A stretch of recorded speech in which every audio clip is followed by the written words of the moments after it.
Hey, what's happening, everybody? I am Tommy, and you are on the lifeboat. Check out who I saw walking around the yard. Yeah, caught me on last yard call.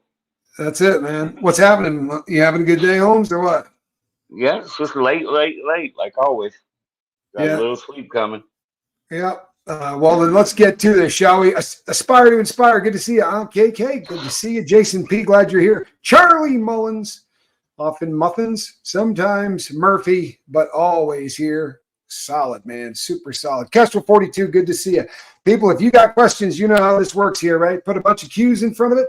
You can write the word question, but just write what you want us to answer, and we will be happy to nail that down. Hello, Brown Spotted Eagle. Kristen Melinda, it is an honor always. Allison Metcalf Palumbo, good to see you. Sherry LeBron, oh, look at that. Huh? It's Lily. What a cute little animal. Hello, Cassandra. It is Tommy time. How about that? We're here. Angie Barnes, glad you're here. Alex Moore, what's happening? Evening. Good to see you. Always good to see you. Martha, what's up with you? I'm glad you're here. Hello, Tony. Cassandra, Laura, Snake. Snake, you caught 2 lives in a row. What the hell's going on around here? Carol Barnhart, good to see you. Tina Serlin, I am glad you are here. Lynn Sanity. Hello, Emma. Morning, she says. Okay, we know that Yeah, I know. we're working on a different side of the world right here, Russ. Mm-hmm. So I don't think this person's in LA. What do you think? I live for now. Good to see you. Hello, Brenda. Yeah, cool peeps on the boat. There's plenty of them. Goddess Divine, it is always an honor. Blast from the past. Good to see you. Hello, Sandy. Hold on. All right. 1 second, people. Hey, my man, right now I'm live, but I'll hit you up when my live is over. But I didn't want you to think I wasn't thinking of you, all right? Much love. Every once in a while. Sorry, Sandy, good to see you. Alex Moore. Gamer Jackie. Boy, we got a crew. SG, good to see you. Witchy Tristic. People, get those questions up. Such a cute puppy. Yeah, such a cute puppy. I swear to you, that may be the cutest puppy that ever lived. Right? That's, you could honestly, you could make that argument for real. You can. Tommy Shelton, good to see you. Tammy Shelton, I do that every single damn time. Diane, good to see you. It's probably because I'm blind. Analytical Blarney, thank you so much. It's good to see you. A mixed bag of donuts coming in from the Windy City. DJ Daddy-O, what's happening, Mr. T? ASAP Lizzie, yes, that puppy. Does that not just knock you down every single time you see it? There's just something about Lily that is just, honestly, it's ridiculous. Dee Razzle Dazzle. Yeah, it's a really, really cute little animal.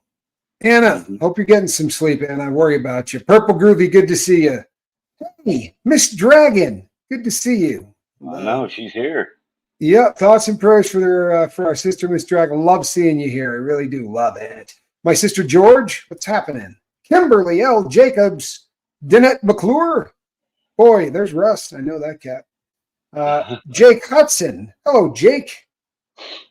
Whine a little bit more. Nightyard. Woohoo!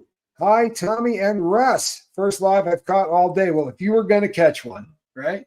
If you were going to catch a live, you probably picked the a good one. This is a free for all. You can get in here and have an awful lot of fun. How am I doing today? Honestly, Jake, I can't complain. All things considering, I'm having a hell of a day. Honestly, Kim Roy, good to see you. What's that? Everybody's showing up. Yeah, we got a good Catalina. Good to see you. We got a good turnout tonight. I'm stoked.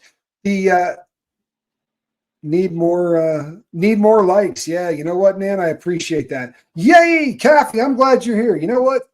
Kathy probably politicked for Nightyard as much as anybody else did.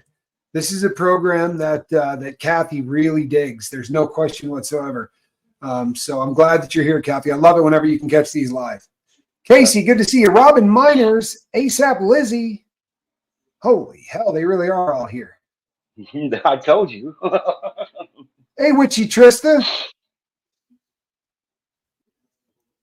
Yeah, Kat, we're stoked you caught us. You know something? Rick Spicer, you had a question earlier about a very large case in the out of the Department of Justice where they were going after some pharmaceutical people for about $1.3 billion with a B dollars worth of opiates and other pills that got put onto the street through pill mills in Houston and a couple of other places.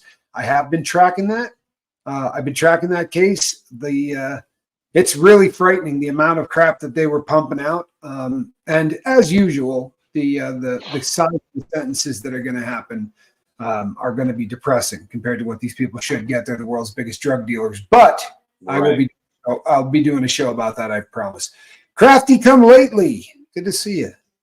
Crafty come lately. West Coast Fancy Nancy. I'd like to know what the shacklers made off of each pill. You know what? That would be interesting, wouldn't it? Mm-hmm. It would. That would be a really interesting thing to I tell you this, when they're done paying off all of the fines that the United States is going to slap them with, right? They're still going to be sitting theoretically on about $7 billion with a B. Oh yeah. So just goes to show you, don't you knock off one person with a pill, they're going to send you to prison probably for the rest of your time on this planet, right? For real. Oh yeah. But if you knock off, say, 900,000 people with your pills, they'll let you keep $7 billion. Right. Yeah. Rick says, yep, 6 pleaded already. I love that. Q is doing well. I'll tell you something. Q is talking better than he has since his stroke. I think it's because he's getting an awful lot of practice with some paralegals and some attorneys. They're getting everything ready for his day. His shot at arguing this. And I know that this is confusing, but what the cat is doing is arguing for the chance to argue, if that makes sense. Because the 22, you know what I'm talking about, because the 2255s, his motions to appeal were filed so long ago, like decades ago. So in order to do this, you got to get slick as crap. And you gotta find an angle in. And the angle in is going to be inefficient counsel, right? The lawyer is screwed up. But you have to win an opportunity to then go in and have a shot at winning it's really kind of crazy, but that's where he's at, and they're getting ready for their day. Debbie Kennett, right. Good to see you. Yeah. All right. Let's fire this thing up. What do you think? Kristen Melinda has a question. Says, I have a coworker therapist specializing in post-incarceration adjustment after release. Interesting. What do you all think she should know that she may not? Very interesting. That's a super cool question. Honestly, if I were to answer this, I think that most guys that get out, the overwhelming, the fact that everything out on the street is what you had in prison times 500. There is an overwhelming sense of just being bombarded. I've joked about this before, but trying to buy deodorant. Right? When you lived 13 years and you had 2 choices for everything, right? You want a candy bar, there's 2 choices. You want deodorant, there's 2 choices. Soap, maybe 3. Now you get out and you stand there looking at that wall of deodorant at Walmart going, you got to be kidding me, dude. There's like 9,000 brands. It's overwhelming. And I think that most guys, it's embarrassing to say, you know what, man, the world really went a long way while I was down. The last time I went in, it wasn't like I hadn't used a cell phone, for God's sakes. I mean, when I went in, I think I had the first Note, the Samsung ever made, the Note 1. Yeah, you didn't? I went in, we had Sky Pagers, that was it. Oh, wow. Car phones were starting to come in, I'd never really seen those. Well, I'd seen them, but I'd never really gotten up and seen it. But yeah, I used to page. Yep. Wow. I come out. There were no WalMarts when I went in. Come out. Walmart. Yeah. That's crazy. That is crazy. I told the story. In fact, my friend who comes on here, I took him out for to the mall the day he left the joint for his first cell phone, for his first Starbucks. Like we did the whole thing, right? The whole 9, which was awesome. But Martha says 3 cents per pill would be her guess. I saw that. Yeah. You know what? There's a lot of them that were moved. They really did. The amount of them that were getting sold is incredible. Question: how did the prisoners waiting for court at Men's Central Jail get fent? You want to answer that one, Russ? That's because it's in your prison suitcase. That's your right. Prison wallet. Yep. I mean, that's really what it comes down to. So people are going into, when someone gets arrested, they're going into jail. A lot of these people are coming from the streets. Some of them know they got a warrant out for their arrest. Like I remember days when I was really strung out where I knew I had a warrant. So at any given time, I had about a 4-day supply tucked up where they weren't going to find it. And that's just, so a lot of times the people get it in that way. And these places allow visitation, right? So anytime they allow people to come together, I promise you dirty stuff's happening, right? If they allow people from the street and people from prison to touch one another, contraband is going to make it into the prison. Plain and simple. Right. Oh, yeah. All the time. And dirty guards, right? And honestly, dirty guards. Money is everything. Yep. Didi Razzle Dazzle asks, what changed the most about the world while you were in prison? Everything. Everything. In 10 years, that's a decade. Everything has changed. Yeah. I remember I had a 69, Chevelle Super Sport that I was building. I had a 327 in it, everything like that. At that time, when I come out, everything's different. Monster engines, all kinds of new stuff. Yeah, it was and things like, how about payphones, right? You get out and payphones are gone. They don't exist, right? Like they literally don't exist. And you don't really you watch television, but it's not like, it doesn't give you a snapshot of what's going on in the real world. It doesn't. Right. And when you get out, I felt the same way. What changed everything? Cars became, there were way more electric cars and weird things like that. TVs. TVs, right? You go in and they're about that wide. And when you get out, they're this big. Yeah, it's a pretty ugly thing. It really is. Here in Chicago, a guard was attacked in the lunchroom because he asked or told to walk alone while they were eating. The union says there should have been 2 guards. Wow. I'll tell you something. I find that odd. And the reason is, whether you believe, this may come as a shock to you, but it's not considered a cool thing to attack a corrections officer, right? Nope. It really isn't. It's to jump one causes all kinds of problems that the fellas usually are not real happy about, right? No. It shuts down the drug trade. It shuts down the gambling trade. It shuts down everything that makes this place tolerable to a lot of inmates, right? There's a lot of cats that live for drugs and gambling. Yeah. True story. Take that away, you're going to be a victim yourself. If you cause or disrupt without permission or prior knowledge of it, you're hit. Yep. Oh, this is a great one right here. This is a great one. Would you have done anything differently going in the first time knowing what you know now? Oh my God. Jesus, so many things. I wouldn't have got caught. I would have turned right instead of left. Yeah.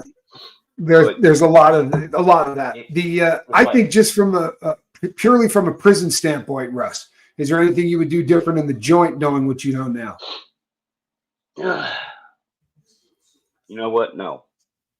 I like it. I wouldn't, because I did what I had to do. I survived.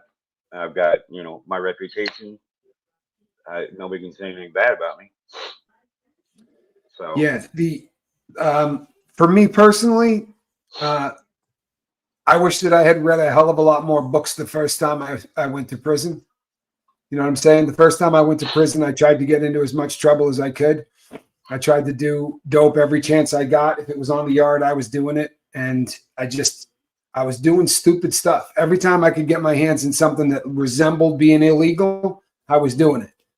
And I wish that on that first sentence I had started reading and trying to figure out what was going on with my dome, because I think it would be a very interesting place to see where I'd be at now. But I think like Russ said, though, I mean, I wouldn't be where I am now. I'd have a completely different mindset. I'd have a completely different life. And I'll be honest, I think this is probably where I'm supposed to be.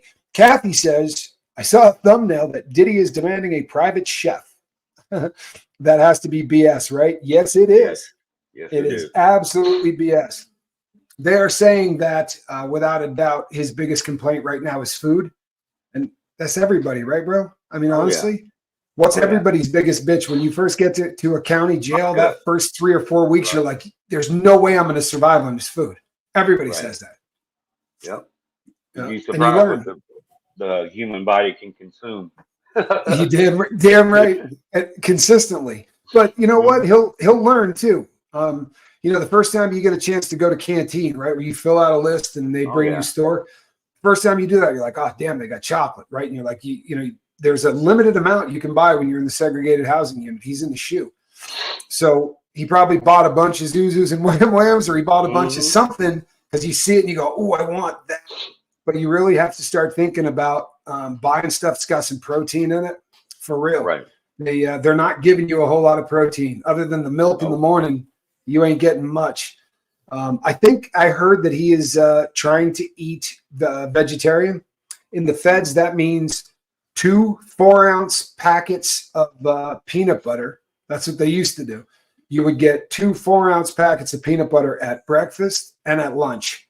At dinner, you'd get something else. But with those 2 meals, so they were giving you, it was ridiculous how much damn peanut butter they were giving you. Oh, yeah. You know, like a half a pound a day, every day. A lot of protein from peanut butter. Yeah, I remember we went on lockdown one time. Well, we all did, but it was a race thing between the blacks and Mexicans. So all the whites had to cover the jobs in the kitchen, and we would bring home for like 3 weeks, 4 weeks. Bring home big clavos of peanut butter and just eat it, and just you wouldn't go to the bathroom for like a month. But when you did, you know how them toilets are. Yeah, tucked in a wool blanket. I'm telling you, it would stop up. It would those toilets will take down a softball. I have never seen anything in my life that works better for real than a prison toilet. And some of the stupid stuff, I told you that I had this crazy cat that I lived with at Lewisburg, and I watched him take like 3 or 4 blankets and rip them all into strips about this wide and tie each of them together. And he had this thing going, I mean, around, over the bunks, everything. And he's just sitting there flushing the toilet, and it's disappearing. It's disappearing and snaking through everything. It's the dumbest thing I ever saw, but it was amusing as hell. I really got a kick. Yeah. Analytical Blarney says, thank you for helping so many, the real MVPs. Well, you know what? I appreciate that. And, you know, I don't know if I missed a super chat from you, because I saw a question that you said earlier where you asked if it's hard reliving all of this stuff from the past all the time. And honestly, I think it was in the beginning. You know what I mean? I think in the beginning, when you first get out, there's this like shame. Right? There's a shame that kind of goes along with the fact that, you know, now you're an ex-con, right? And it is what it is, and people treat you differently, right? So I think that when I first got out, reliving my past was a constant reminder of failures. Now I kind of look at it differently, man. Now I kind of looked at it as like reliving my past is trying to help people from making some of the mistakes that I've made, and trying to help people open up that may not be comfortable opening up. Because if Russ can come out here, and if I can come out here and talk about the time we spent in prison, you know, for screwing up, then it might make somebody else feel a little bit more comfortable saying, hey, you know what? I might be having a bit of a problem with booze or with drugs or whatever. Right. What about you, man? Do you find yourself, if you spend a lot of time talking about the past, does it mess you up? Well, I know when I did get out, it's, you know, I was really like paranoid of everything. You know, it was hard to sleep because you wouldn't hear bars or doors slamming or alarms or people yelling all night. But you have that peace and quiet, and going to the bathroom, you know, being able to shut the door and actually relax. Yeah, right. A shower where you can shut the door and be in there alone. And yeah, there's really no way to do justice to what it feels like. Yeah, to be able to go to the bathroom alone. I mean, after 13 years, that's a luxury that you just don't get very often. CBC, Florida court reporter says, if you go to the federal prison for 3 years, would it change you forever, even if it was Edgefield, nonviolent side? I guess it depends on the person, right? Because I'll be really honest, there are so many different ways that you can do prison, right? There, you can do prison staring at your tennis shoes, right, or the tops of your boots, and not get to know anybody, and just stay in your own lane so viciously that you can stay out of the mix. But Edgefield is notoriously a really, really nice prison to be at if you can get there. Whatever he didn't really make a lot of people angry, because getting to Edgefield, like the crimes that like bank robbers probably aren't getting to Edgefield, right? Unless they've been down a really long time. But you know what? It's going to change him. I don't know how much, but prison changes everybody. No matter how low the custody level is, when they say you can't leave, that will make you look at things differently. I promise.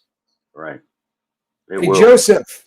Thank you, Joseph. That's a really kind thing to say, man. Welcome to the boat. And I'll tell you what, we got a question from Spike. What kind of educational, rehab, and mental health resources did you have? None. No. They'll tell you they're there, though. Yeah. They'll tell you they got programs. Yeah. You go to the med line. That's it. That's your therapy. Yep. You're not drugs for thugs, right? Yep. Drugs for thugs. They're good about pill line. They really like what's they like keeping everybody doped up, because they're a lot easier to deal with, right? If they're falling asleep at 5 o'clock in the afternoon. But honestly, like, I remember going to the special management unit, and I was married at the time to an attorney, and I had to do 14 months in the SHU before I got shipped to the SMU. It's a long ass process. So she sent me in the packet, right, of what the people in Congress got to tell them what the special management unit was. And I'm reading about this, and it's like, they said if there were rival prison gangs, right? Pick 2 rivals. You could do this easily in your head. A red one and a blue one, right? And they're going to take them out, put them in the same room, and teach them how to get along.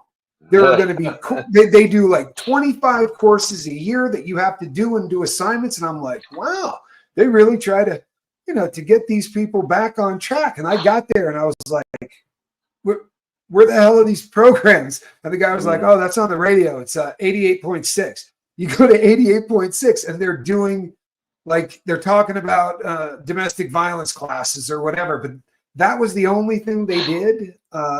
There's not much. I'll be honest. There's not much. Mental health in the feds, if you ask for it, like if you go out of your way to say, hey, man, I'm hurting. Like the last time I was there, I went to the people in psych and said, I think I'm mentally ill.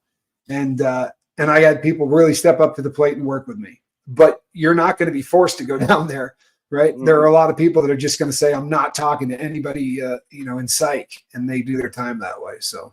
Mm-hmm. Yeah, that's true. I mean, in the state, not when I was in, we didn't have computer access. We didn't have any of that. You go to the law library, you could type a letter. That's it. Fill out packets.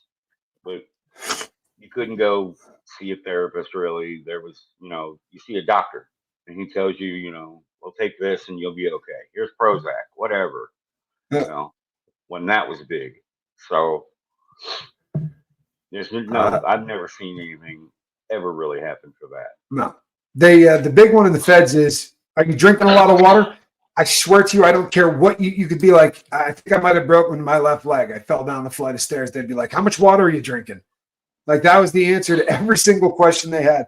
Hey, Russ, what is the most valuable thing you learned in prison that is useful in your life now? Keeping your mouth closed and listening to everything. Not making the quickest decision in the world. You shut up and look back and go, okay. Sometimes you got to be quick with your decision. Don't get me wrong. But you're back to the wall, paying attention to everything. That's the number Listening one is lesson. huge. Listening is Yeah. huge. I was one of the best lessons that you will learn in prison is if you look around, the dude that's talking twice as much as he's listening, you can literally bet any amount of money you want that within the next 3 weeks, that dude's going to get in a Oh wreck. yeah. Yeah, it's just that, and it happens so often that I kind of walked out with a different attitude of how I look at people. When I'm in environments with a lot of people around, I used to be a much different person, and now I look at things a lot differently because I just watched that kind of situation go to crap that fast. Right. And I don't like being in those situations. I really don't. I'm not much on crowds these days. Me neither. And I don't like used to them. dig it. Yeah, I Not don't like me. it at all. My back Yeah. is to the wall if I'm around any more than 10 people. Yeah. Eating at restaurants, I don't like sitting with my back to the door. Nope. Put me in a Is, corner th- booth. is there anything you would tell your younger self if you had the chance? Wow. There'd be so many things I would tell my youngest. I think about that all the time, at least 3 or 4 times a week. If, Yeah. just think if I knew what I knew back then, what I know now, oh man, I sure wouldn't be working as hard as I am. I wouldn't be a Yeah. retired drug dealer. I'd be rich. Yeah. To have the answers is the number one goal, but no one ever does have the answers. My problem is this. I guarantee you I wouldn't listen to myself. Like I could go back there and I know I could lay out a real good game plan and I would be like, tell you what, man, this is really going to screw you up. Like you can't even experiment with this stuff. You're going to have to stay away from this, right? All of those things. And then I probably would do exactly what I did because that disease, I think, and I've said this before, but I think you got to get to a point where you've done enough of your drug.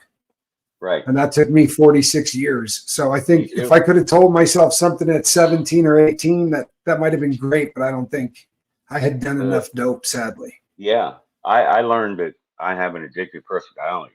So if I do something and my body likes it, oh, I'll keep it up, doesn't matter what. So I Right. just stay away from everything now. That's it. I have no choice but to be this way. And I had to be tired of being a pillhead or, taking Yep. 30 or 40 tens a day. Being a That's dope a lot. fiend. Being a dope fiend sucks. Yeah. It really does. Being a dope fiend. What's Normal says, just thinking about rot gut food makes me wrench. I'll tell you what, man. Oh, yeah. I really, it's one of the things about prison that that you appreciate more than anything when you leave. Like the ability to eat whatever you want, whenever you want, is just astounding.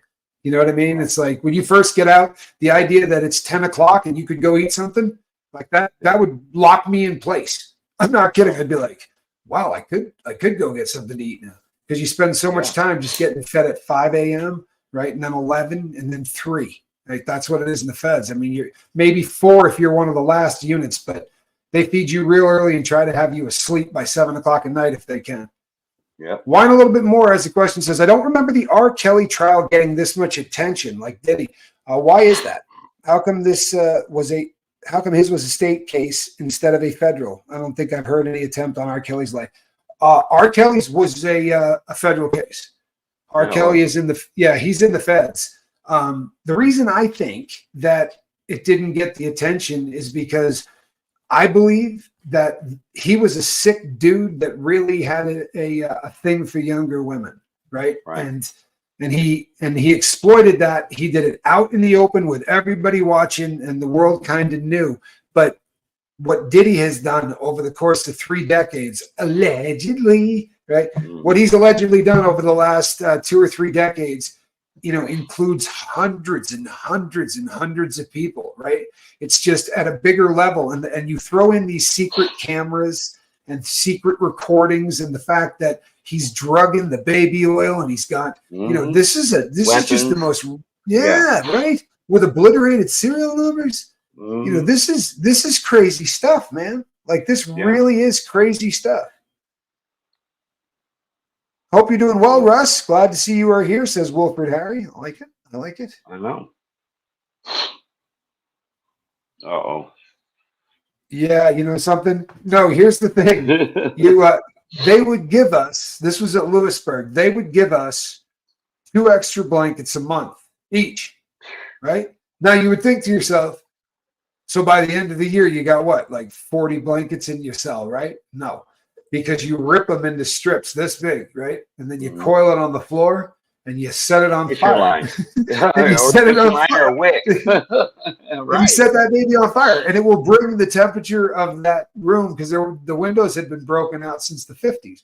So it would bring the temperature of the room up by a couple of degrees. And you know, you literally sit on the floor around it and let's burn another strip. Smells bad. Hang it from your vent. Hang it from your air vent. Terrible, right? Yeah. So that you can light cigarettes too. You keep a wick going forever. Oh, it's just so disgusting. It really is so disgusting. Wicked Tinkers, glad you're here. Yeah, he's not going to get his own chef. I promise you, people. No chance whatsoever in that. No. Let's see. Yeah, you know something? Repenting probably wouldn't be a bad thing for this cat, for real. No. Barbara Waite says, this helps me understand what my son experienced when he was incarcerated. He would not communicate with me during that time and doesn't want to talk about it now. You know something? Honestly, it's a stand-up thing to do. I never talked to my mom about it. Yeah, I never talked to my mom about it at all. Yeah. One of the first times I remember my dad like really having a moment with me. I had gotten myself in trouble, and I called, and my mom got on the phone, and she was being a mom. And I was like, yeah, this place does not look like any prison you've ever seen. I'm like, man, there's carpet in the cells. I'm like, right. And so my dad got on the phone. He goes, carpet and cells, huh? And you know, he knew I was BSing my mom, but he said to me, he's like, man, I really appreciate what you're trying to do. You know, and he's, but the fact that your boy didn't want to take you there is, honestly, I think that's pretty stand up. Don't you think? Yes. Yeah. I've been on the phone. I got a lot of respect for that. I've been on the phone with my mom when the alarm went off and they shot a block gun with a pipe going off in the background, and getting hit. That's painful. Man. Yeah, it is. Yeah. I've seen a block gun where they couldn't, in the Sally port, when you walk in, they've got that tower. You could see all 3 sides, and they've got, you know, gun ports, and the guys were fighting right below it, right before, you know, because it glasses out like that a little bit, so you could see down, but you really couldn't see. They were fighting, and he hit the alarm, put the block gun out the port, pointed it down, and shot it, and it tore the guy's chest, like skinned it, just folded it over. That fight was over real quick. Yeah, that ended in a hurry. Thank you, SG. I really appreciate you. Tina Serlin says, question. So do you think my son is in the hole after saying, you know what, I got to blow this up. I'm getting blinder by the second. After saying we should shoot the sheriffs at our last visit, ouch. Can't seem to set a date to visit now. You know, you got to be really careful. The stuff you say on, that will jack you up. And in fact, it can cause so much trouble you wouldn't believe it. I said some really stupid things and had to hear them in court, which was a lot of fun, having the words read back to me. But Tina, they do not play with anything like that. If you make any kind of comments like that, it's real easy to get put on the no fun list, right? And quickly. So that's that very well could be real.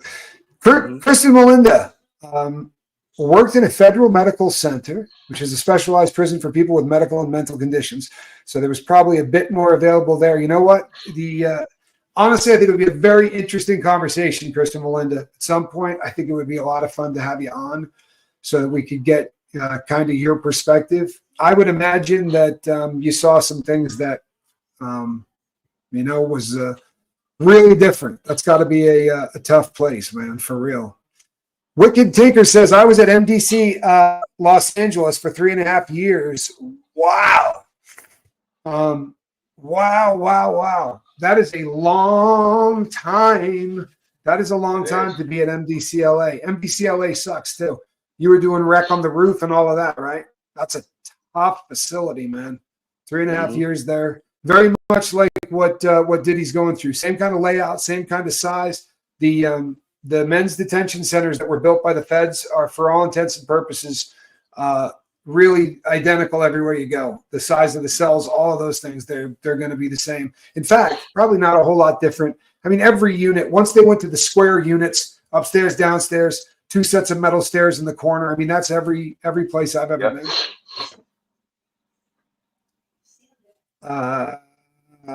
You know what, Sharona? This is a hard thing for me to answer, and I'll tell you why.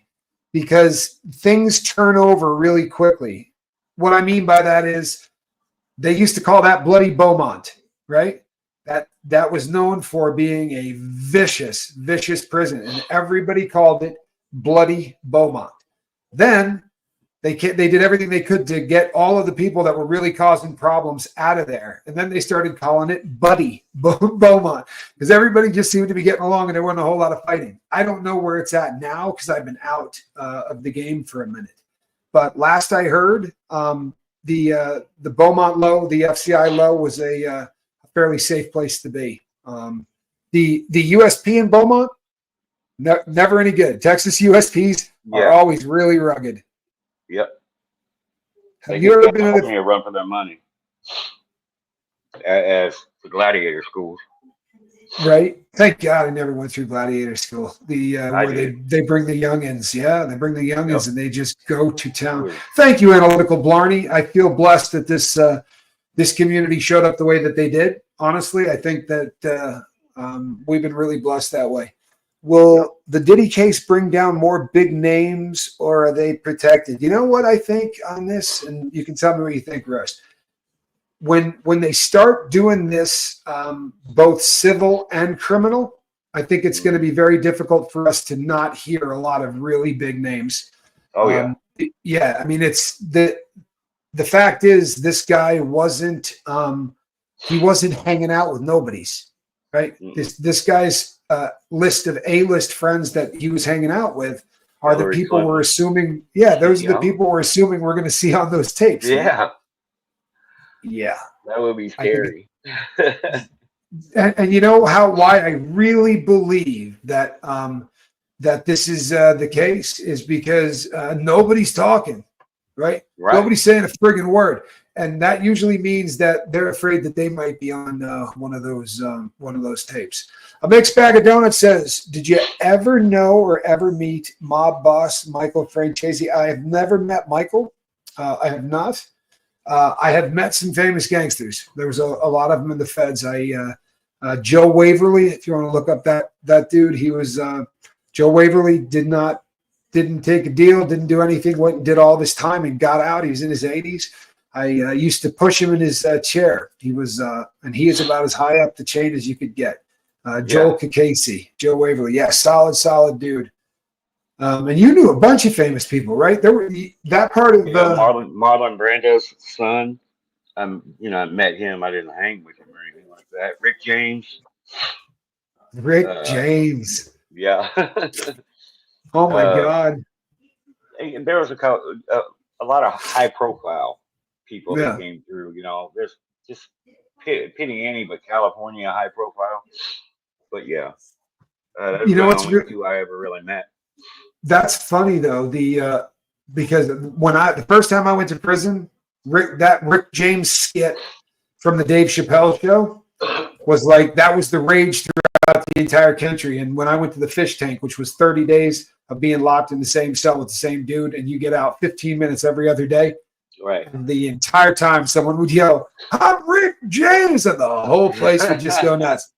What was your least favorite meal in there? Says Chicken Cherry Cola. Oh my God. To this day, I won't eat green beans. Green beans? They give it to you all the time. I mean, they do. Green bean get it death. After 10 years, no way. I couldn't do it. Luckily my mom took care of me and I had family, uncles that would take care of me. They were in too. So if they were in on violations, they would stock up on everything, get out, give me everything, leave it all for me. I had like 4 TVs at one time once in a 2-man cell. Perfect. Yeah, that's absolutely perfect. That's when you own a sports book. In the feds, they had they only did it for the first maybe 2 or 3 years that I was in, and then they finally tapped out because no one would eat it. But they would do liver. Oh yeah. And I remember getting in there, and I'm just hitting the feds, right? I'm just hitting the feds. It's my first night meal. And it comes in, and I go, dude, is this steak? And the guy that's in the cell with me goes, oh, yeah, that's steak. Knock it out. He's like, knock it out, dude. You're going to love it. Knock it out. I was like, how cool is that? I took the first bite and went, what in the name of God is that?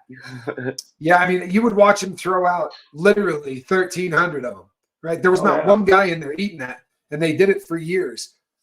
Shelly Kelly has a great question. Do mass shooters do fed, or does it depend on the individual shooting? For the most part, they go to the state. Yep. Unless, of course, you can prove that it's a hate crime, right?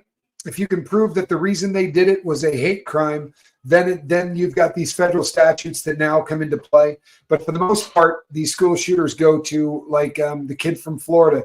He's going to spend the rest of his life in the Florida prison system. Yep.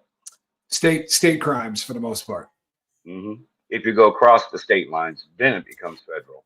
Correct. Yeah. If you were, and that kind of stuff happens in places where, you've got cities right on the edge of town. It's very easy to screw up and catch fed time just because of where you go to pick something up or drop something off. How often could you go to the library? I almost became a prison librarian at the Walpole Cedar Junction. The library was in a basement, 2 sets of locked doors. COs were rarely there. Was that Cedar Junction, Indiana? That's a good question. Junction. Yeah. Yeah, and it looks like Indiana. It does, doesn't it, huh? Yeah. Out here in Indiana, because I'm in Indiana, so out here we don't know. They let you go to a law library. You have to usually put a request in for it, but nobody does, because once you leave the pod or something like that, everybody thinks you're going to tell. So, right. You can put in a request to get the paperwork, but not many people will. Yeah. So in California, we would go all the time. Right. Yeah, it's different everywhere. I was about to say there were some prisons that I went to that they were ghost towns. The only people that went in there ever worked there for real. Yep. And then I went to other institutions where people hung out in the libraries. Yeah. I could go every day if I wanted to. I could go every single day in the feds. That's not a problem. They will let you go into the library as often as you want. However, like I said, at most yards, if you spend a lot of time hanging out in the library, people start wondering about you. Yeah. It's just I mean, guys had hustles like that were doing state time, that were attorneys that got nailed or something like that. Yep. So if you paid them like $10 or $15, they would take care of everything for you. You didn't really need to do anything. Question: how were volunteers and chaplain treated by the inmates? Respectfully. Yeah, with an amazing amount of respect has always been my experience. I've never seen someone come in from the street and have an inmate treat them poorly, attack them, anything like that. I've never seen anything like that ever in the time that I did. I think we get really tired of seeing fear in the eyes of everybody you look at, right? And that's a real thing. So when somebody comes in from the street, I think the fellas really go kind of above and beyond the call to try to really treat those individuals with respect. Also, the fact that they're coming in for whatever reason they are, it's got to be a scary thing just to walk in there. I got a lot of respect for anybody that does that. I know that there's a priest that saw Manson one time. The priest told Manson, if I could reach through and pull you through these bars, I'd beat you to death. Yeah, that wouldn't surprise me. Yeah. That wouldn't surprise. That actually doesn't surprise me at all. I'll wring your neck. The reason that they keep moving inmates to other prisons, normally it's after a fist fight or a large write-up. If you screw up on a yard, they go, yeah, we don't want you here anymore. We're going to send you to a different prison. That's how it works in the feds. So if you get in a fist fight, they're shipping you, right? You're not going to stay on that yard. Point level. Your point level goes up. You're now going to go to a different custody level. If you get anything serious, and even dropping a hot drug test, that's a 113 in the feds, and that's getting you shipped to a new yard guaranteed every time you fail, unless you're in Victorville, in which case you can get 40 of those and they're never going to ship you off the yard. At Victorville, you can get as many dirty UAs because everybody there is dirty. So Yeah. yeah. That's how Chino was. Chino used to be the central, intake for California. And then you go up to like the West Yard. I went to West Yard from Chino Central. And then you go on to your prison. But nowadays they're sending them everywhere, like Donovan, Corcoran, or Tracy, or whatever. But It's they used really to have changed. one central. Yeah, it's really changed. Really. There you go. This one's for you, Russ. Were you Corcoran? Yep. Yeah. Yes, I was. I mean, that's her, I'm not going to get into who or what, but Right. Anyway, so. Here's a funny question. Have either of you ever seen Oz? Is it totally unrealistic? That's my guess. Kiki, I have seen the show Oz. Yeah, and what I have found is that it was a wildly unrealistic show that was disturbing as hell. I never saw anything remotely like that. I never saw SA, right? People assaulting people that way in prison. Like in movies, it happens every 5 minutes. You just don't see that inside. I'm sorry, you don't. And I'm not saying it doesn't happen, but you don't see it because if someone sees you doing it, they're gonna take you out for it. It's not considered right. It's not considered very cool. No, right? That kind of stuff is frowned upon for every reason. Like I said, there's only a few movies out there that have the real on point about prison. Like I was telling you, Felon, that movie, that was based on Corcoran, Right. And being part of that, I know that. But yeah, it's just like that. But when you're lifers, they really don't put you in 2-man cells. You got 1-man cells. Yeah. So, and then the other one, but I forget what the other one was called. But Shot caller. Shot caller. That's it. I mean, it's very, very political, and people don't understand that. I mean, it is run like a government. Viciously.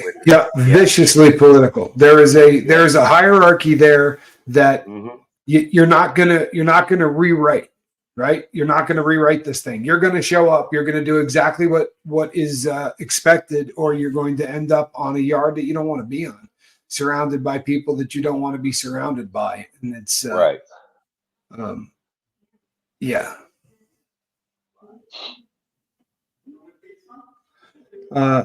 Yep.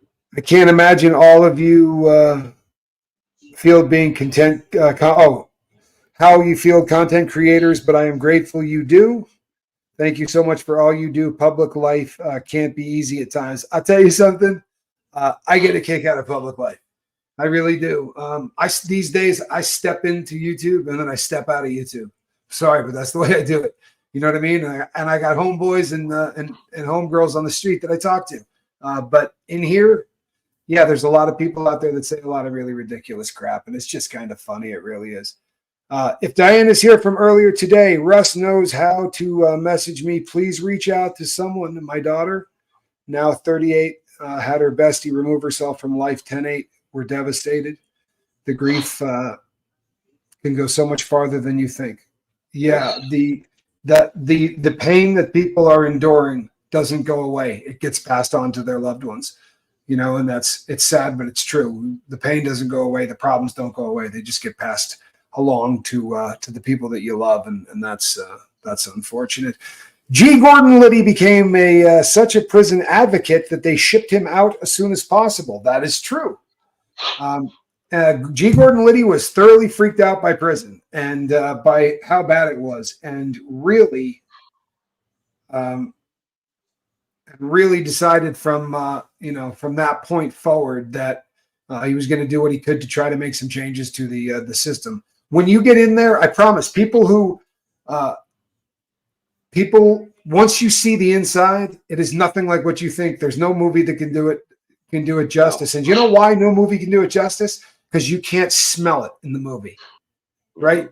And the smell inside, the smell inside a dude's prison is just the most unbelievable thing in the world, because it's a combination of like fear, right, and regret. It's just awful. Misery. Oh yeah. You know something? Shawshank Redemption. I love that film too. Thank you so much, by the way, Mischief Managed. Thank you so much. I love that film. I really do. I love that film. I quote it all the time. Yeah, get it's one of those. Living or get dying. That's right. Yeah. And you know something? It's one of those movies that honestly, every single time I saw that come on when we were inside, right? Everybody stops what they're doing. Like that's a film that convicts watch. Did you ever watch people watch cops inside? That used to blow my mind. That used to blow my mind. Right. I couldn't understand that. It was Jerry Springer, cops, and they would blast it. You know, in the county, we had cells, but you still had a day room. You could hear it all the way down the walk. You know, turn that crap off, man. People are trying to sleep. And you know how people can get loud. Certain people can get loud. You know, they got to talk above each other. And all this. And that's the worst. Yep. Cops. All that. Here's a fun one. Question: what are holidays like, such as Christmas or the 4th of July? What holiday? Right. There is no holiday. Maybe what happens? You start getting depressed. About the very end of November, you can watch everybody start to hang their heads, and a lot of people unalive themselves during that time of year. I've been real open and honest that for me, it was hell.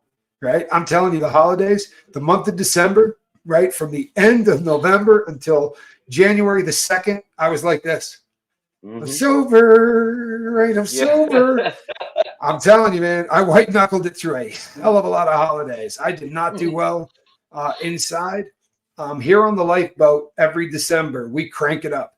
We do as much content as we can. We're putting shows up every couple of minutes because this is a really hard thing for everybody. Holidays suck. They really do. So imagine how much worse they suck inside when you realize that you're not there for your kid. You're not there for the people you love because of something you've done. You know what I mean? That guilt is just absolutely the worst. Oh yeah. I didn't really have a problem with holidays because I didn't have anybody visit or, right. My mom, I'd see the only woman I trusted at the time. So she took care of me. That's a beautiful thing.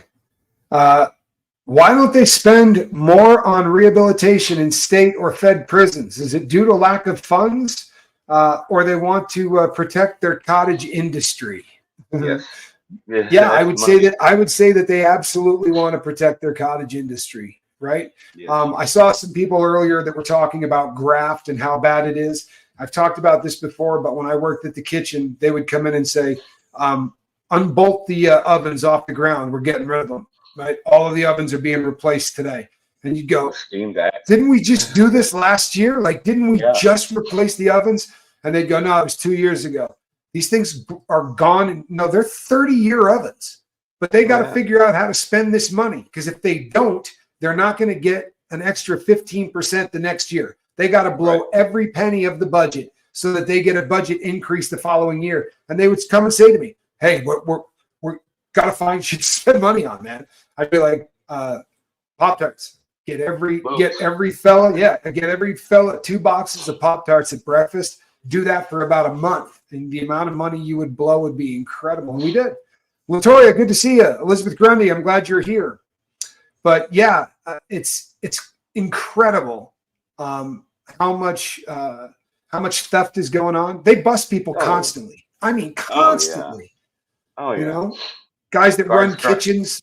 Yeah, driving brand new 4-wheel drive trucks to work and making got huge boats, $20 an hour. Yeah, I got boats and jet skis. And You guys are corrupt, more corrupt than we are. All they do, you go work in a prison, you turn into a prisoner. Either that, or Correct. the guys will kill you. They will off you. Yeah, no But question. Here's a great one. You're gonna love this.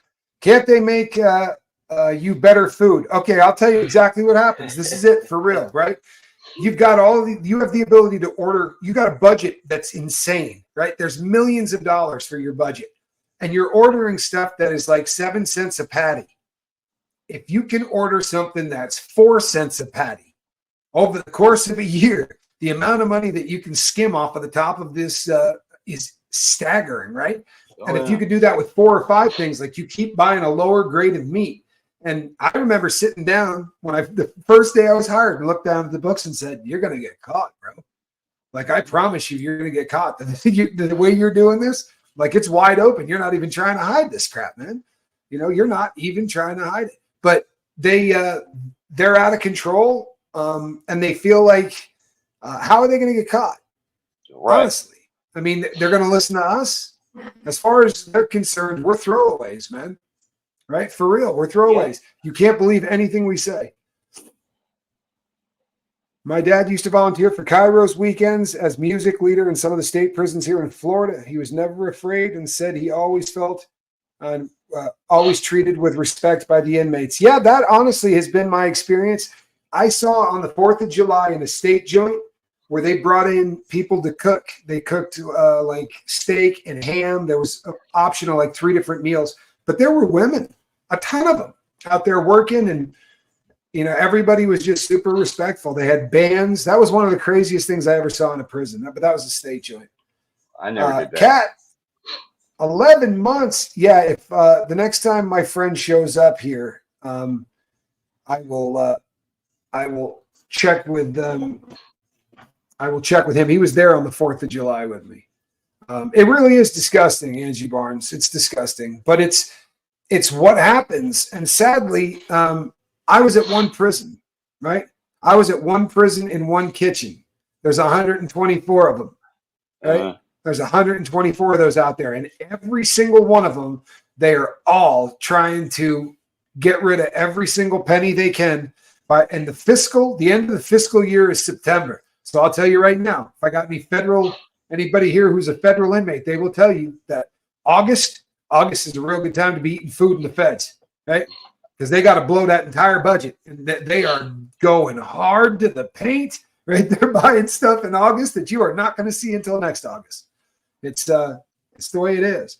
And unfortunately, when you're talking about the amount of money, right? The amount of money that is pumped through this, it's just too wide open for theft. And who's going to be a whistleblower?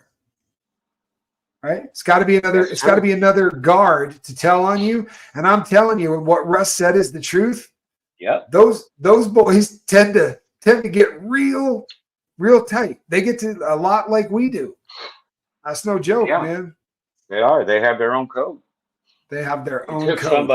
It took somebody to actually rat them out and find out about the corporate thing, about putting rivals in the yard or in the yard time for lockup for the shoe program. And he told on them. He actually taped it.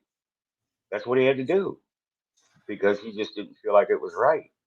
Yeah. But he ratted on them. So of course they're going to try to hurt him, do whatever. Yep. They will do the same to them as if we did it. They might even try to contract it out. You know what? Caroline in Canada says, comment, after enduring 25 major surgeries and learning to walk again, my life's motto is the things you take for granted. I'll tell you what. Oh, yeah. That is, that's getting back up and getting back up. That's a ton of surgeries. Congratulations. That's awesome. For real. Caroline in Canada, beautiful. And you know something? The getting back up after getting knocked down is probably, I think, the thing that distinguishes us from, what makes people look at convicts differently. The reason that you don't hate the both of us is because I think we all had to learn to walk again. Maybe maybe a lot of you understand that. Maybe not in the physical sense of the word, but we really that our prison system is designed to take you in a level 3 prisoner, right? Right. On a scale of 1 to 10, you're probably about a 4. When you leave, you're going to be at a 9. Right? I promise you. I used to write to my homeboy, right, who didn't get busted. He stayed on the street. And I started every letter with greetings from the University of Crime. Because that's what it is. Right? Yep. You go in there and somebody goes, what are you in here for? The guy says, yeah, I was making meth. Really? How were you cooking it? Oh, you know, red, white, and blue. I was, doing this. No, that's not what you want to do. That's not what you want to do. Right? You're wasting your time. I'll tell you how to do that. And these guys flick up and they sit down and start passing around information. And it's the same thing with guys who are ripping people off on the computers, right? Those guys sit down and go, wait, you were doing what? Oh, no, brother. No. No, this is what you want to do. And yeah, it's, you know, like I said, the first couple of times I went to the joint, I was listening to all that crap. I really was. I was listening to all of that crap. Like, what's this guy doing? Right? How are you getting this? And honestly, I left prison. And what I learned was paying $1,300 for a piece, right? I shouldn't have been paying more than $6. I knew where to go now to get that crap for $600. And you would think that might, right? It didn't slow me down. It just made it, my habit got a lot bigger, a lot quicker, man. Right? A lot. I mean, after everything with my uncles and dealing what we do, or what we did, there was about 4 or 5 cooks that all did separate stuff. But I would talk to every one of them, you know, when on the street, and we get better deals or better product or whatever, and do what we did. So I know, I totally understand. I go into the joint, and then there's those guys are there, or somebody they know is there. So yeah, they're telling you all kinds of things. Yeah, I mean, it really is. It is the university. It is the University of Crime, and you do end up clicking up with people who do the same stuff. Bank robbers, right? I would inevitably end up talking to bank robbers, and then when I went in the second time, there was so much changing in the gun laws and felon in possession of a firearm and all of that stuff. There was a lot of changes taking place. And because of that, everybody that had that crime, everybody was meeting to look at each other's paperwork to see if you got a shot at getting out by this, and this, and just frustrating, really frustrating stuff. You know what I mean? People make the first mistake. The first and most detrimental mistake in state prison is that, don't hang out with the first person that walks up to you. They start talking to you, trying to be your friend, because you don't know what they have on them, and that could, bring you in the mix. It wasn't good. I've seen that happen lots of times. Absolutely. You know why? Because the first guy up is usually a vulture. I'm sorry, it's the truth. Jason P, I love you, my brother. 15 months, man. Time is flying by. No, that's great advice. Honestly, in the feds, I've talked about this all the time, but the guy that walks up to you, the first dude that walks up to you in the feds is going to try to get you dope, right? That day, that minute. Mm-hmm. I mean, literally before you lay your bedroll down on your rack, he's going to get you 100 paper, right? Mm-hmm. He's going to go over there and he's going to front that thing, show you exactly how to do it, and say, don't worry about it. Take all the time you want, bro. Yeah. I don't care if it takes you a year to pay me. I'm not playing. I don't care if it takes you a year. And you sit there going, really? No, I don't. I don't care, right? Because they're going to get that money. Trust and believe they're going to get that money. Snake, R. Kelly is still in jail and is going to be there for a long, long time. I don't think you have to worry. I don't think you have to worry about him getting out in the near future. He got a very long sentence. So, he's going to be staying there. Who loves the lifeboat? This guy, he's got 2 thumbs. He's a beast, man. He's catching people before even I can see him. And I'm watching the messages come through, and Jason's nailing them. So he can smack a fool with a wrench like nothing you've ever seen. Yeah. Man. Convict style, dude. Exactly. He's a beast. Listen to this. Are you aware of how they are letting violent offenders out of prison in the UK to lock up people for social media posts? Thoughts? Wow. I'll be honest, I am not aware of that. Mm-mm. I'm really freaked out by the people who are trying to use social media for the purpose of hate. But I don't think we Right. need to be throwing them. I don't think we need to be throwing them in prison, and I certainly don't think we need to be throwing them in prison at the risk of letting out violent offenders. Right. You never want to see violent offenders let out of prison for any reason. And unfortunately, we do this. This is something that happens a lot in this country.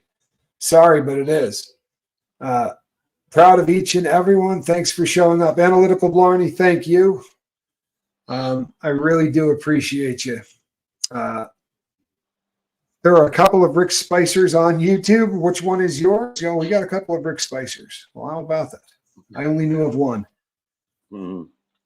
You know something? Listen to this. My theory is Jason P's bicep are jacked from all of the wrench swinging. You know what?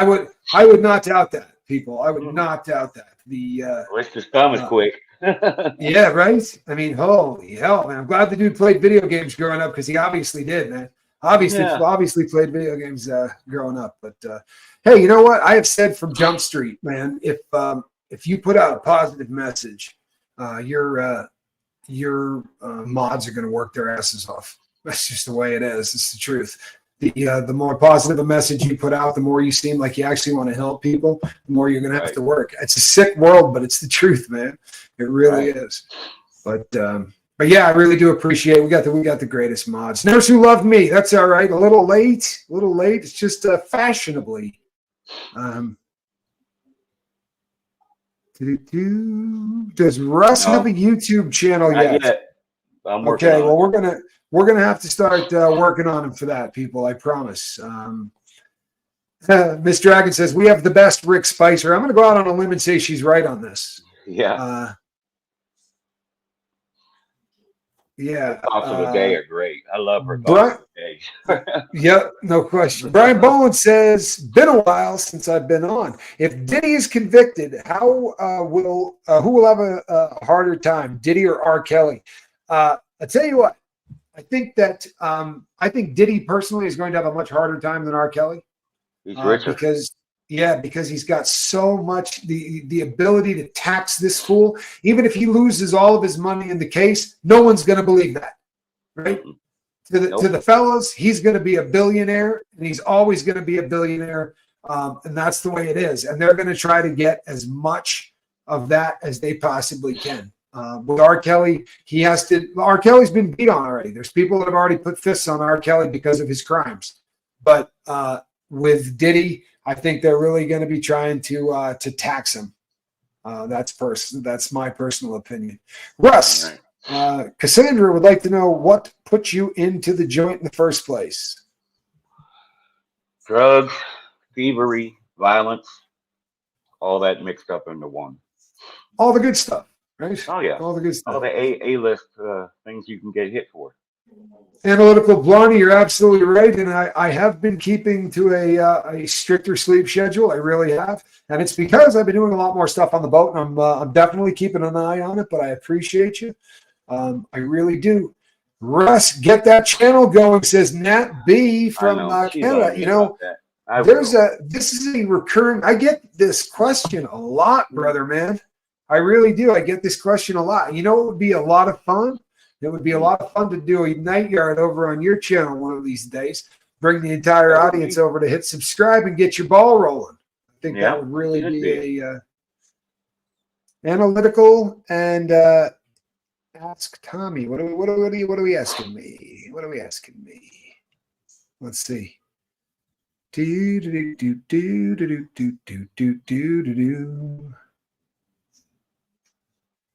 It was an incredibly relevant question. I don't know what the question is. Are you seeing it? No, I didn't see it. I saw that. I'm not doing a good job. If you can get that question up, boy, I would like to answer it. I really would. Mary's right about this. She put in drugs. That's a reason most of the guys are in jail nowadays. It is. But they're not putting people in jail in California for drugs, really. They're giving them, crack pipes and whatever paraphernalia and syringes and just nasty. Wow. I trained with a prison guard, and he mentioned that they're going to stop smoking cigarettes and tobacco in prison here soon. That's going to be a bad time for everybody. I'm not sure where you are, because they've taken it here in the U.S. in almost every place you can go. It's been taken out. Like in the feds, I think it's been gone about 15 years. I actually smoked in the state, but they were getting rid of it while I was there. There were guys burying entire bags of 4 aces outside. And what's crazy is they implemented a test for nicotine. And they were hitting people with 100 series shots if you had nicotine in your system, bro. So it was just like H, right? Or meth.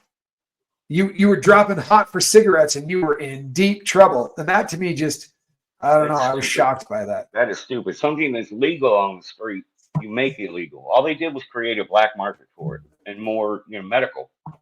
Yeah. They would have been better off just, dealing with it. Sandy, I was at Lewisburg when it was the Special Management Unit, so the SMU, and I was at Victorville in California. I was at FCI Terre Haute. I was at FCI Phoenix. I was at FCI Tucson. I think that's it. If I missed one, I don't remember which one I missed. Right. Robert Hall says they're letting them out by the thousands under Stammer's regime. S offenders, bank robbers, and other violent offenders have been released. They locked up a 58-year-old grandmother for 2 years for something she said on the internet. Wow. God help us, man. That's terrifying. Black Boots says, then how do you know who to talk to? Who might be a friend? How do you make friends?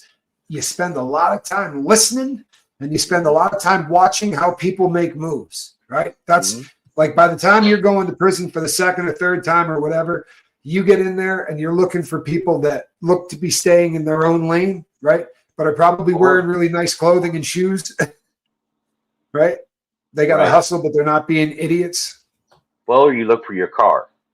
Each city has their own car. And if you were from my city and I ran that car, I would have to go up and find out things about you, whatever. And if you were good, we'll take care of you. If you're from Orange County or LA or San Bernardino or whatever, you always take care of your own. And then it goes on from there. Yeah. So in the feds, the first cars are just going to be, it's just going to be a color thing, right? When you get in there, the first thing they're going to do is separate you by color. And then they're going to find out what part of the country you're from, right? And if you have a car, because you might not, you could say, yeah, I got busted in Jersey. And they can go, we don't have anybody here from Jersey. But, we got some guys from New York or we got some guys from Connecticut. We can introduce you to some people or whatever. But you may or may not have. If you're from LA, chances are any yard you go to, there's going to be a car in the feds because there's a lot of guys from LA in prison, Yeah. See that, Zelda? Yes, we want a Russ yard. I agree with you. Western Australia, I think the women's prison has already stopped. Yeah. That had to be outside the country because they are very, very serious about yes, that is Lewisburg, Pennsylvania. It was a prison built in 1930 as part of the Lompoc. I swear to you, I always thought it was Lompoc. The Lompoc and Leavenworth and Atlanta and Lewisburg were all built at the same time to help take the pressure off of them shutting down the Rock, which was Alcatraz. So when Alcatraz shut down, most of those guys ended up at Lewisburg. That's where most of those people ended up. Question: if someone is struggling with unaliving, is there a safe word someone can put in chat that will alert to what is happening for those struggling? You know what? That is a great question. Help. Yeah, I was about to say. Thank you, Russ. The word is help. And if you say help, I'm experiencing really dark thoughts. Help, I am I have ideation, right? It's a word that a lot of us know. and people will reach out. I promise you. Also, definitely there are numbers that you can call. It's such an important thing to realize that the permanent solution, right, to the problem that is not permanent, no matter how ugly the problems look at 10 o'clock at night, they just look a hell of a lot different when the sun comes up the next day. They really do. And it's never make an important decision when it's dark out. It's the best piece of advice I ever had in my life, but my dad gave that to me. It was, you know what? Someone asked this earlier. It was wildly inaccurate. They had to give you an idea, Russ, in Oz, they had guys that were wearing women's, literally with a dress on, looked like she bought it out of a showroom, wearing lipstick. And this was, a guy that came in a solid dude and instantly got turned out. And it was all really, there was a lot of R going on. That was almost the recurring theme through all of it was really kind of humiliating people and crap you never saw in prison. I promise you. Right. I know.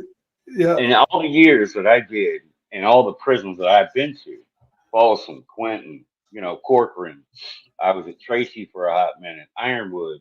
I did all that time there. I'd never once in my life heard of somebody getting raped. At least not my race or any other. I didn't hear about it in another race because it wasn't my business. Yeah, no, I never heard of that. It's just not something that the fellas let happen, right? No. It's not something they'll kill you if they find out you did that. And I'm not throwing that out there like people say, man, I will kill you. They're going to take your life, right? Yeah. I promise you. They find out that that's who you are. They're going to unalive you, and that's just how it is. If somebody is visually impaired and blind, they will go to a facility specifically for individuals who are like in the feds. They have prisons for them, for people who are blind. People who are hearing impaired usually do end up on regular yards. They just have to wear a vest so that the people in the tower know, right, that they can't yell at them over the bullhorn. And I hate to say it too, but yeah, I used to put that thing on to walk across like if you needed to go score dope, we would borrow that thing because you could walk across the yard and the people in the tower couldn't say anything to you. Just walk across the yard. Yeah, I know. It's no question, dude. Honestly, I look back at some of the things we did. I spent a lot of time, and if I wasn't doing it, I was making my cellmate do it. I'd be like, "Come on, dude, I'm not doing it again. Come on, dude, you got this, man. You actually look like the guy." Yeah, that ain't cool. Terrible stuff. I live across the river in a small town. You went to the big house. Well, I'll tell you what, that's what they call Lewisburg. Lewisburg is the big house. You went visiting. I hate to say bad choices, early 90s. The big house is what they call Lewisburg. It is, I'm not lying to you, man. That person scared the crap out of me. That was the only place I ever went where when I pulled up and I looked up at this thing, nobody in the bus made a sound. And there were some people on that bus. Big Meech was on that bus. Like there were some stone cold killers on that bus with me, and nobody made a sound. We were just all going, holy hell, dude. The wall is about 50 feet tall, right? Made of concrete. It's about 3 or 4 feet wide, and it doesn't touch a building, right? Think about that, dude. So the administrative buildings, Russ, are inside the wall. Oh, yeah. No buildings are on the outside. This is the longest freestanding walled facility anywhere in the country. But this big ass thing goes around all of those. There's like 3 or 4 different softball fields. Like it's a massive yard. And this huge, huge pink wall that they built around the entire thing. It scares the crap out of me. I don't even all like by convicts too, huh? What's that? I built by convicts. Yeah. Yeah. Convicts. I've seen pictures. I've just never, been to a Fed prison. Yeah. Really, really. Yeah. Morton Thistle, you have a good night, my brother. Stay safe. Morton Thistle's a great dude. Social programming. Go ahead. I've seen prisons, and I just saw in a comment, people can text or lifeline or something about that. I've seen in like an Australian prison for men, they have computers in their cell, big desks, TVs. I mean, everything. Beautiful bunks. It doesn't look anything like a cell, does it? No, that's crazy. And they've got keys to the door. Like I've watched, I'm not sure if I've seen the ones in Australia. I sure as hell have seen the ones in Germany. Oh yeah, There was a big special on and that. stuff like that. Yeah, They're wearing street clothes. They have jobs in town, and then they come back for to lock in at night. They work at reintroducing people back into society. Sadly, they don't do that here very well in the U.S. It's almost like they want you to go back, which is it's not something that's fun to think about, but they certainly do seem to treat you that way. Yeah, that was that thing. 85% recidivism rate in California. Yeah. At least it was when I was, there. So guys would just come in, like I said, send their parole officer a pair of tennis shoes and say, "Catch me," because I'm running. But I really didn't have a problem. But then again, I did almost all my time. I didn't have any parole. I did it all. Yeah. Something, I got out the last time I went to prison, I got out with good time. I still had good time. The previous time, not a day. Not a day. Straight up, dude, not a day. And they just at every single turn. And I admittedly I was still being a moron, right? I'm not saying I was being a good person because I wasn't. But boy, they were on it, man. They were on it. Thank you so much, Christy Hughes. And as always, Christy, for the mods, and we have great mods. Jade Phoenix, are they allowing pagan practices in prison now? You betcha. In fact, in the feds, I would say among the white boys, it's probably the most popular of fastest growing of the religious stuff in there would be pagan practices. A lot of and all that, they're really into they are trying to give everybody, and I do mean everybody. If you worship Satan, they're going to give you an hour to go down to the whatever you call it, to the chapel. It's a multi-purpose room, right? But they're going to let you go down to the multi-purpose room and do your and worshiping. There's nothing. They cannot restrict you. They really cannot restrict your religious beliefs, with a couple of exceptions, and those would be they're not letting Rastafarians smoke weed, right? But other than that, that would be an interesting question, Kestrel. For the men's at the men's prison, you're given a spot of land that they usually call the Grove. In every place I've been, they refer to it as the Grove, and that's where the fellas go down to do their. And they have feasts and all kinds of stuff that they do at several times of the year, usually around equinoxes, I think, but I'm not 100% sure on that. Native Americans were big in the state when I was in. They had their own absolutely sweat lodges. Yep. Yeah. And they're allowed to smoke tobacco because their prayers are carried up that way. So burn tobacco. Yeah, absolutely.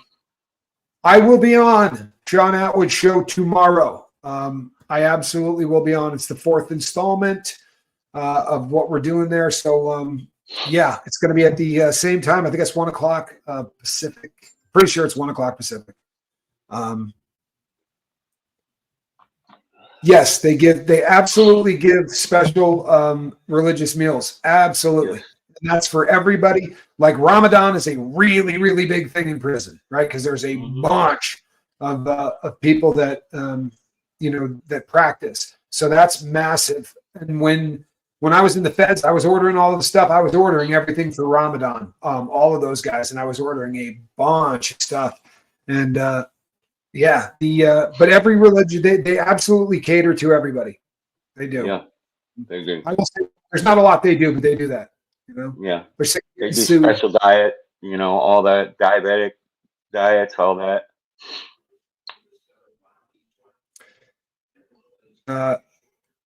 You know what? Kosher was, I had no problem. I filled out all of the paperwork to eat a kosher diet the last time I was just in the county jail. And the reason that I did that is because the food in that county jail was so bad that I needed to see the stuff come out of a plastic deal because it was just awful, man. Right. Yeah, you had to do Yes. that in order to get. Yeah, to get something to eat. Yeah, Kat. I don't remember what day I was on Sean Atwood's last week, but I absolutely was on Sean Atwood's last week. It may have been last Monday. If not, it might have been the weekend. But I was on there last week. We've basically been doing one show a week over there, which has been great. By the way, it's a really, really cool channel and very similar audience. Right, the people that have come from over there are just fantastic. Jade says, I live 30 minutes from Terre Haute, so I know exactly what you're talking about earlier. Okay, the older of the two facilities, Jade. There's a brand new one. Well, it's not brand new, but it looks brand new compared to the one that I was living in. The one that I was in is fallen down. It's built in the 1930s, but it was actually a pretty cool yard. I mean, as far as they go, everything Terre Haute, FCI Terre Haute, it was a pretty cool yard. It's one of those. Jade Phoenix lives 30 minutes from Terre Haute. I only live about an hour and a half, 2 hours from it. That's currently where Q is. Right. Q is currently running. Yeah, he's running the Unicorn facility in Terre Haute. Yeah. They just opened up a brand new casino out there. Paid chat adieu. Get some rest, Admiral. You know what? We are absolutely going to get this thing wrapped up here shortly. Manson was in Terre Haute in the early days. He absolutely was. Charlie got around. He did an awful lot of time in an awful lot of places before the very last one. When we were in, was the gender transitioning stuff going on? Not judging, just curious. How about you, Russ? Did you see that? Oh no, you didn't see it, but you saw. Actually, I hate to say this or break this to you, but Victorville was the medical transition prison that men who were doing all that were going to. I seen a couple of them with the guys with breasts on the yard. Yep. Really flamboyant, but they got taken off the yard. Yeah, so what happened with me was all of the yards that I went to, the custody levels weren't people who were transitioning couldn't be on that custody level yard, right? For their own safety or whatever. But when I was 6 months to the gate, I had to leave where I was, and they dropped me to a lower custody level, and they got to send me within 500 miles from home. That's how the feds do it. And I got sent to a prison in Oregon. And there were people on that yard that were in the process of transitioning from male to female for sure. Now, according to, if I was a solid white boy in the feds, right, I'd have crushed the first one I saw. For real. That's what a solid white boy is supposed to do. The first person that they see that is doing that, or the first person that they see that they know was an offender of, and it's over. You got to fire on them. You got to stomp them out, and you got to do it until the cops get there. And I'm 5 months to the gate, right? I saw those people and went, guess what? I don't care. Sorry, right? Call me whatever you want. I don't care. I'm going to go lay down. I'm going to do my time. Q's doing well, V. McWilliams. Thank you for asking. But the very last yard I was at, the prison in Oregon was called Sheridan Prison. White boy yard. I mean, absolutely a white boy yard. And really kind of cool. As far as it goes, it was a great yard. But we had weirdos, and I don't mean people transitioning. Don't jump on me. I'm talking about people that had bad crimes, weirdos. And they made them stand up in the chow hall. I swear to God, 3 meals a day. They would stand up. They weren't allowed to sit at a table. It was pretty ugly, man. It was pretty ugly how they were treated. I mean, I wasn't feeling bad for them, but I promise you it was pretty ugly. You know what, Cheeky? His shows were great today. Go ahead. JD would be awesome in the California. He would have done awesome in the California prison. I mean, they're just like Oregon. I guess, they're just like it because they had a lot of California guys go up there. But I could really see him, in that situations in where I was, level 3s, 4s, all that. Yep. Same thing that he talks about. So would being in transition put you on a separate wing because prisons are segregated by gender? The way they did it in the feds is this: as long as you still got the male appendage, you were still going to be in a man's prison. If you went all the way through having that thing removed, at which point you could then be sent to a women's prison. That's the federal system. I don't know about states because I keep hearing about states where people are getting impregnated. So there's obviously they're doing it different in states than they're doing it in the feds. But and I'll tell you something, those people are in danger. I promise. Like it was awful watching it. It really was. Yeah. It's pretty ugly stuff. It really is. There are a group of people who are doing a lot of time who look at them very much like women, and they're aggressive as hell. And it's just, it causes a lot of problems, man. It really does. Yeah. It does. Alrighty, Russ. A lot of problems. So I'm not going to keep you up any longer. People, I literally keep Russ up, and then the poor guy, he's working about 7,000 hours a week. How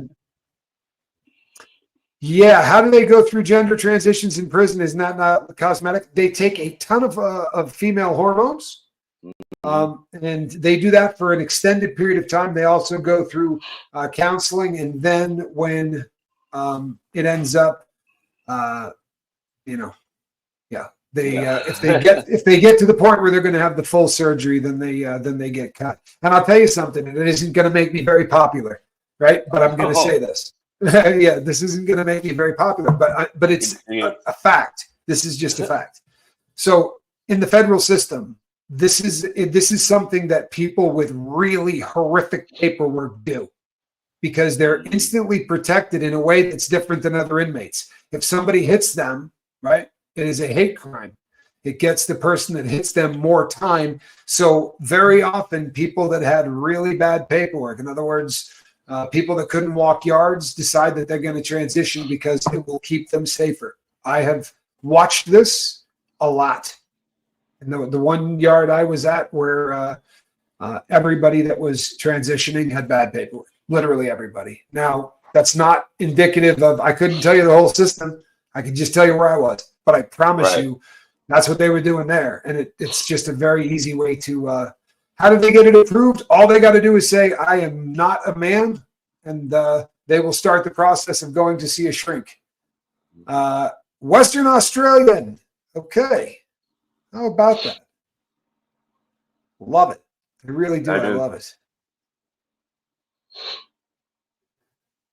That's awesome that we're getting people out there. Isn't it? I love that. I love that this is all over the world. People, I really do appreciate you. You know what, Russ? Thank you for staying up with me as late as you do. One of these days, we'll figure out a way to do it a little earlier for you. That, people, is a cat in a basket. She was practicing that yawn all day. That was her. That was her moment. All right, people. Between now and the next time I see you, reach out there and try to save somebody. Mods, you guys are the best. Russ, thank you. And you need to get a channel up and running, brother. Right, I know.